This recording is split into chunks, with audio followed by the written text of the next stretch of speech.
याचं इतकं वैशिष्ट्य असेल अयोध्येतील, इथं एक कावळासुद्धा राम राम असं म्हणू लागला आहे. पहा,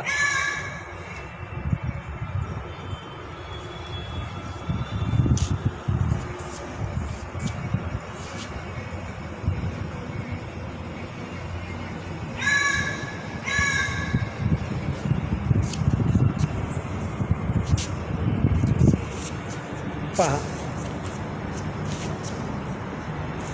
राम राम राम राम राम राम. पाहिलं, ह्या सोहळ्याचा आनंद आपल्यालाच नाही तर पशु पक्ष्यांनाही झाला आहे. राम राम असं करून तो ओरडत आहे. राम राम राम.